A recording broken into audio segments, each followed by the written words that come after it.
네, 이번 시간에는 1차 부등식 활용, 유리한 방법을 선택하는 문제입니다.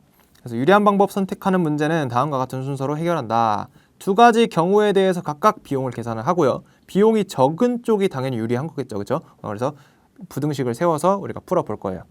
예제 두 가지를 통해서 한번 문제를 풀어보겠습니다.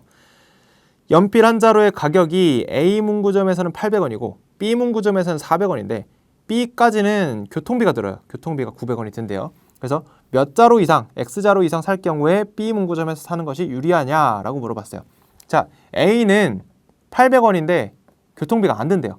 그러니까 A에서 X개를 산다면은 어떻게 되죠? 800X1이 되겠죠? 총 금액이. 그렇죠?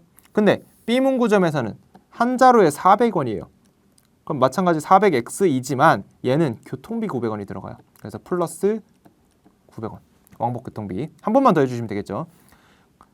그때 누가 B 문구점에서 사는 것이 유리하냐라고 했기 때문에 얘가 가격이 더 어때야 돼요? 더 작아야겠죠. 그래서 부등호를 이렇게 써주시면 되겠네요.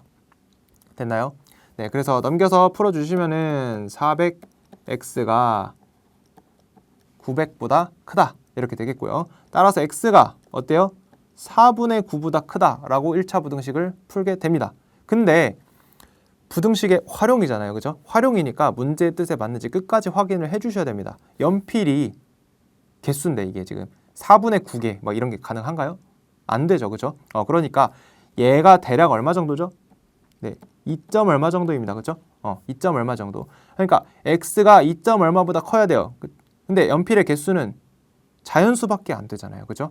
그러니까 2점 얼마보다 크려면 어때야 된다? 세 자루 이상 사야 된다. 그래서 답은 세 자루 이상 사야 B 문구점에서 사는 것이 유리하다라고 얘기를 할 수 있겠네요. 문제의 뜻에 맞는지 꼭 끝까지 확인을 해주셔야 됩니다. 다음 두 번째 예제 볼게요. 어느 박물관의 입장료는 1인당 1,000원, 10명 이상의 단체 입장권은 1인당 800원이래요. 10명 미만인 단체 인원이 X명 이상인 경우 10명의 단체 입장권을 사는 것이 유리하냐라고 물어봤어요. 자, 뭐냐면요. 그냥 X명을 일일이 그냥 다 내. X명. 뭐 예를 들어서 뭐 9명이면은 9,000원이 되겠죠. 8명이면 8,000원이 될 거고요. 그죠? 이런 식으로 그냥 다 내는 거야. 그럼 1000X가 됩니다. 1000X. 근데 10명짜리를 그냥 사버리는 거죠. 10명짜리를 그냥 살 거예요. 왜? 남은 입장권은 그냥 버릴 거야. 근데 이게 더 싸니까. 그래서 10명짜리를 그냥 사버립니다. 그러니까 10명 이상은 얼마래요? 1인당 800원이래요. 그럼 총 얼마가 될 거예요? 10명이 안 되더라도 10명 걸 사는 거예요. 그래야 할인을 해주니까. 그래서 8,000원이 됩니다. 그쵸? 그때 10명의 단체권을 사는 게 유리하냐라고 했기 때문에 얘가 더 싸야겠죠. 이렇게. 따라서 X는 얼마다? 양변 1000으로 나누니까 8보다 크다.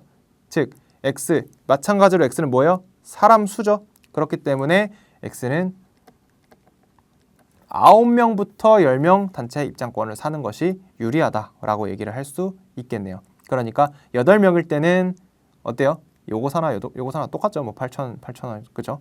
7명일 때는 일일이 사는 게 7,000원 더 적겠죠. 그죠? 10명, 9명부터는 어때요? 이렇게 사면 9,000원인데 이렇게 사면 8,000원이야. 더 싸죠. 그죠? 그래서 10명 이상의 단체 입장권은 9명 이상일 때 사는 것이 유리하다라고 얘기를 할 수 있겠습니다. 됐죠?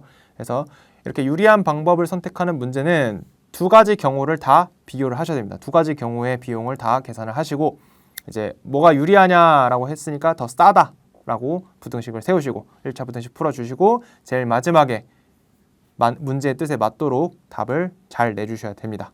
이해되셨죠? 자, 이렇게 해서 1차 부등식의 활용까지 우리가 다 정리를 해봤습니다.